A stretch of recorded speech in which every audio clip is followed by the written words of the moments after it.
हम आज स्वतंत्र हिंदुस्तान की आज़ाद हवा में सांस ले रहे हैं। लोकतंत्र में हम अपनी बातों को खुलकर रख पाते हैं, लेकिन इस गणतंत्र के लिए न जाने कितनों ने अपने प्राणों की आहुति दी है।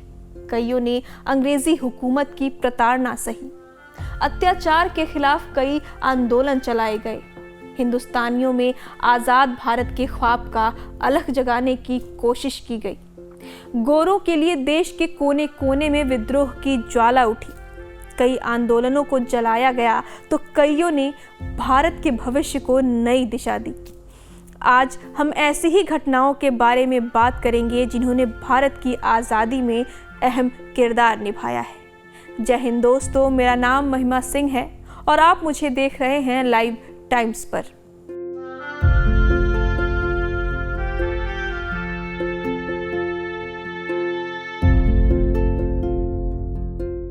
$1857 का विद्रोह, ये क्रांति की वो नींव थी जिसने अंग्रेजी हुकूमत के माथे पर बल ला दिया, जिसने स्वाधीनता की अलख जलाई।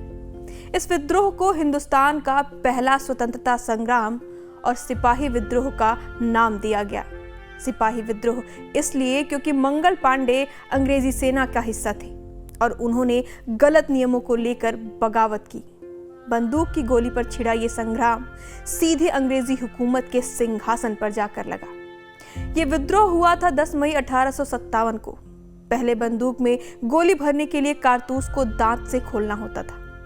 अंग्रेजों ने कारतूस में सूअर और गाय के मांस का इस्तेमाल किया, जो हिंदू और मुस्लिम दोनों ही आस्थाओं के खिलाफ था। इसी का विरोध मंगल पांडे ने किया। उन्होंने कारतूस को दांत के सहारे खोलने से मना कर दिया। अंग्रेजों को ये बात नागवार गुजरी और ये खौफ भी हुआ कि कहीं अन्य सिपाही भी विद्रोह न कर दे। इसलिए मंगल पांडे को गिरफ्तार कर लिया गया और 8 अप्रैल 1857 को उन्हें फांसी दे दी गई। आपको बता दें कि मंगल पांडे को फांसी 18 अप्रैल को दी जानी थी, लेकिन उनके समर्थन में उठी विद्रोह की ज्वाला को देखते हुए समय से पहले ही उन्हें फांसी पर लटका दिया गया। इसके बाद से लगातार अंग्रेजों के खिलाफ बगावत होने लगी। जब संता बन के रार भइल बीरन के बीर पुकार भइल, जब संता बन के रार भइल बीरन के बीर पुकार भइल, बलिया का मंगल पांडे के बलि बेदी से ललकार भइल। मंगल मस्ती में चूर चलल पहला बागी मशहूर चलल, मंगल मस्ती में चूर चलल पहला बागी मशहूर चलल, गोरन का पलटिन के आगे बलिया के बांका शूर चलल, बलिया के बांका शूर चलल। सहम गई धरती सारी उसने जब संग्राम किया, बलिया के उस लाल ने जब अकेले उन पर वार किया। लड़ते लड़ते अंतिम सांस तक भारत माँ की रक्षा की, विद्रोह का शंख फूंक के उसने अपनी आहुति दी। हिंदुस्तान अंग्रेजों की प्रताड़ना से पस्त था। अंग्रेजों की कमर तोड़ने के लिए देश भर में स्वदेशी आंदोलन चलाए जा रहे थे। स्वदेशी आंदोलन यानी देश के बाहर की बनी किसी वस्तु का पूरी तरीके से बहिष्कार, चाहे वो खाने की चीज हो, पहनने की चीज हो या फिर रोजमर्रा की जरूरतों में इस्तेमाल करने की। ऐसे समय में देश भर में सभी एकजुट होकर अंग्रेजी हुकूमत के खिलाफ लड़ रहे थे। ये बात गोरों को बिल्कुल भी नहीं भा रही थी। इसी बीच अंग्रेजों ने 20 जुलाई 1905 को बंगाल विभाजन का ऐलान कर दिया। यह अंग्रेजों की फूट डालो शासन करो वाली नीति का ही एक अंग था। विभाजन के लिए उनका तर्क था कि बंगाल का हिस्सा बहुत बड़ा है, जिसकी वजह से एक धर्म विशेष इलाकों पर प्रशासन की नजर नहीं जा पाती। इस घोषणा से पूरा बंगाल भड़क उठा। बंगाल में उठी विद्रोह की ज्वाला धीरे धीरे पूरे भारत का आंदोलन बन गई। इस घटना को बंग भंग के नाम से जाना जाता है। आपको जानकर हैरानी होगी कि आज का बांग्लादेश, पश्चिम बंगाल, बिहार और ओडिशा विभाजन से पहले बंगाल का ही हिस्सा थे। ज्यादा राजनीतिक दबाव पड़ने की वजह से बंगाल विभाजन के फैसले को 1911 में वापस तो ले लिया गया, लेकिन तब तक बहुत देर हो चुकी थी और 6 सालों में लोगों के मत का भी विभाजन हो चुका था। चारों दिशाओं से चारों दिशाओं में उजड़े घर छोड़कर दूसरे उजाड़ों में लोग जा रहे हैं। भूख और अपमान की ठोकरें खाकर इतिहास, पीड़ा का इतिहास उनको बताता है ये जमीन यहां से वहां तक जुड़ी है। वो उनका घर नहीं, उनके बच्चे ही उनका घर है। असहयोग आंदोलन महात्मा गांधी की अगुवाई में चलाया गया पहला जन आंदोलन है। इस आंदोलन का काम जनता को अंग्रेजी शासन के खिलाफ जागरूक करना और एकजुट करना था। असहयोग आंदोलन की शुरुआत की सबसे बड़ी वजह थी 1919 में जलियांवाला बाग में हुआ नरसंहार। अमृतसर के जलियांवाला बाग में बड़ी संख्या में लोग शांतिपूर्ण तरीके से प्रदर्शन कर रहे थे और वहीं निहत्थे मासूमों पर अंधाधुंध फायरिंग कर दी गई और बाहर निकलने का रास्ता तक बंद कर दिया गया। इस हत्याकांड में सैकड़ों की संख्या में लोगों ने जान गंवाई। इसके विरोध में महात्मा गांधी ने असहयोग आंदोलन की शुरुआत की। इस घटना से आक्रोशित देशवासियों ने बढ़ चढ़कर आंदोलन में हिस्सा लिया। असहयोग आंदोलन में किसी भी काम को अंग्रेजों को पूरी तरह से नकारा जाने लगा। इस आंदोलन के कारण ब्रिटिश सरकार ने कई भारतीय नेताओं और स्वतंत्रता संग्राम में शामिल सेनानियों को गिरफ्तार कर जेल भेज दिया। कठिन है परीक्षा, न रहने कसर दो, न अन्याय के आगे तुम झुकने सर दो।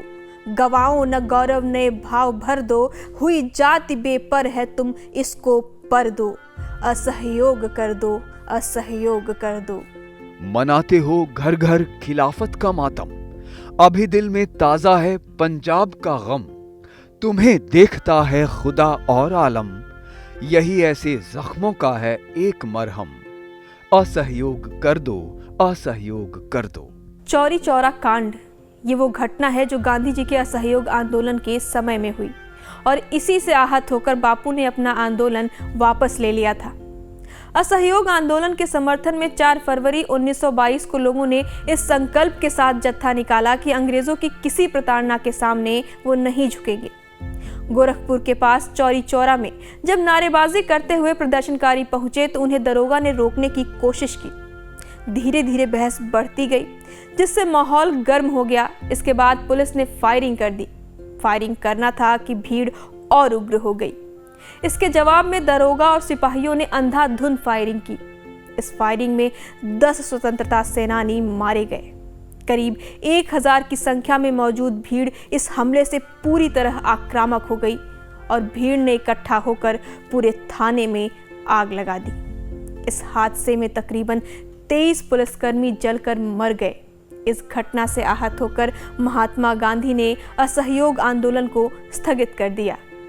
उनका मानना था कि ऐसे समय में भी अगर आंदोलन नहीं रोका गया तो लोगों का हिंसा के प्रति मनोबल बढ़ेगा। आज़ादी की मच गई धूम फिर शोर हुआ आज़ादी का। आज़ादी की मच गई धूम फिर शोर हुआ आज़ादी का। फिर जाग उठा यह सुप्त देश 40 कोटि आबादी का। 40 कोटि आबादी का।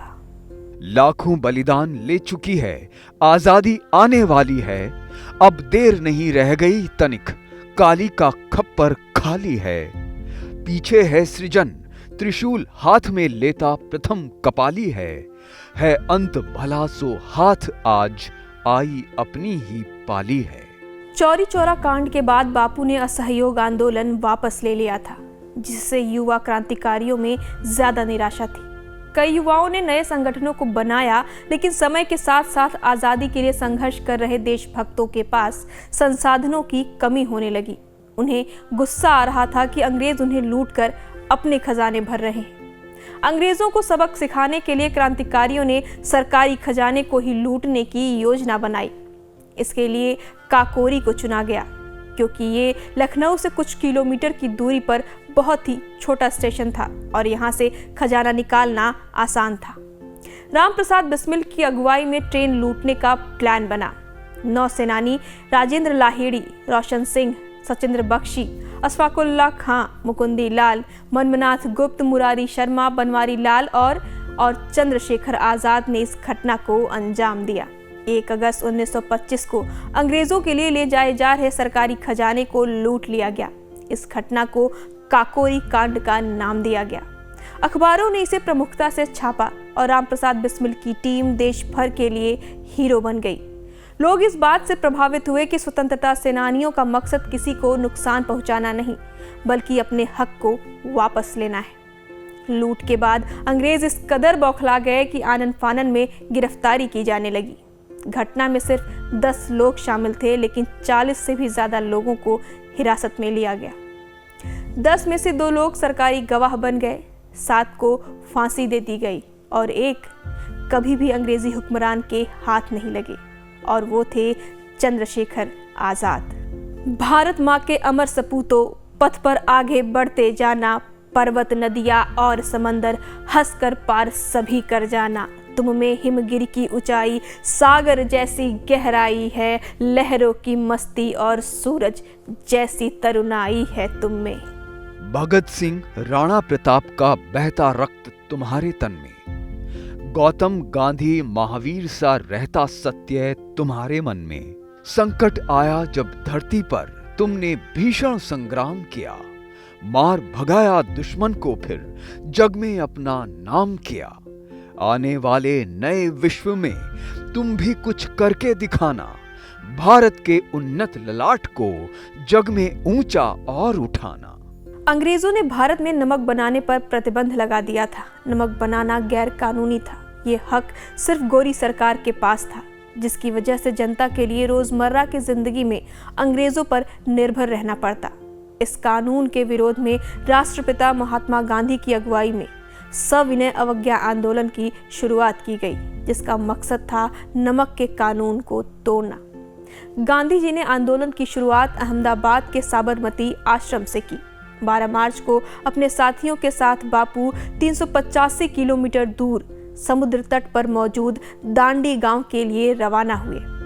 पैदल चलते हुए महात्मा गांधी ने 6 अप्रैल 1930 को दांडी में समुद्र से बने नमक को हाथ में उठाकर अंग्रेजी हुकूमत को ललकारा। बिना हिंसा के बापू ने नमक कानून को तोड़ा। बापू के इस कदम से पूरे देश में सविनय अवज्ञा आंदोलन की एक क्रांति की तरह फैल गई। हालांकि कई जगहों पर नमक कानून तोड़ने की वजह से पुलिस ने आंदोलनकारियों के साथ क्रूर व्यवहार किया, लेकिन लोगों के जुनून को कोई भी सितम रोक नहीं सका। अंततः नमक कानून को खत्म होना पड़ा और अंग्रेजों की शोषणकारी नीति को धराशायी होना पड़ा। कठपुतली गुस्से से उबली बोली, ये धागे क्यों हैं मेरे आगे पीछे, इन्हें तोड़ दो, मुझे मेरे पांवों पर छोड़ दो। सुनकर बोली और कठपुतलियां कि हाँ बहुत दिन हुए हमें अपने मन के छंद छुए। मगर पहली कठपुतली सोचने लगी ये कैसी इच्छा मेरे मन में जगी। कई आंदोलन ऐसे भी हुए जिसने अंग्रेजी शासन की नींद उड़ा दी। उन्हीं आंदोलनों में से एक है अंग्रेजों भारत छोड़ो। भारत छोड़ो आंदोलन की शुरुआत इसलिए हुई क्योंकि द्वितीय विश्व युद्ध के दौरान जबरन भारतीयों को युद्ध के लिए भेजा गया। द्वितीय विश्व युद्ध में भारत के हजारों सैनिक शहीद हो गए और यही भारत छोड़ो आंदोलन का मूल आधार बना। अंग्रेज इस आंदोलन से ज्यादा इसलिए घबरा गए क्योंकि पूरा देश भारत छोड़ो आंदोलन में शामिल हो गया। इसी आंदोलन में महात्मा गांधी ने करो या मरो का नारा दिया। ब्रिटिश शासन ने 9 अगस्त 1942 को महात्मा गांधी को हिंसा करवाने के आरोप में गिरफ्तार कर जेल भेज दिया। उनके साथ कई और बड़े नेताओं को भी सलाखों में डाल दिया गया था। महात्मा गांधी ने जो करो या मरो का नारा दिया, उसका आशय था कि अपने देश की स्वतंत्रता के लिए खुद को खपा दीजिए या फिर इसी प्रयास में अपनी जान दे दीजिए। लेकिन कुछ आंदोलनकारियों ने इसका गलत ही मतलब निकाल लिया। वो तोड़फोड़ और हिंसा पर उतर आए, जिसके लिए बापू को हिरासत में लिया गया। इस आंदोलन को कुचलने के लिए अंग्रेजों ने निर्ममता पूर्वक लोगों पर गोलियां चलाई। हर वो संभव कोशिश की जिससे इस आंदोलन को खत्म किया जा सके। कहा जाता है कि इस आंदोलन के दौरान 14 से 15 हजार लोगों को जेल में डाला गया, लेकिन इस आंदोलन को खत्म नहीं किया जा सका। इसने अंग्रेजी शासन की जड़ों को हिला कर रख दिया। भारत छोड़ो आंदोलन ने अंग्रेजों को भारत की एकता का एहसास कराया और भारत की आज़ादी का दरवाज़ा यहीं से खुल गया। अगस्त में शुरू होने की वजह से इसे अगस्त क्रांति भी कहा गया।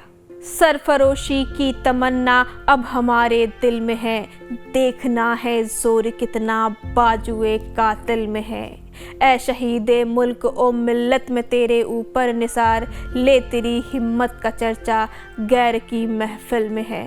वक्त आने दे दिखा देंगे तुझे ऐ आसमां, वक्त आने दे दिखा देंगे तुझे ऐ आसमां, हम अभी से क्यों बताएं क्या हमारे दिल में है।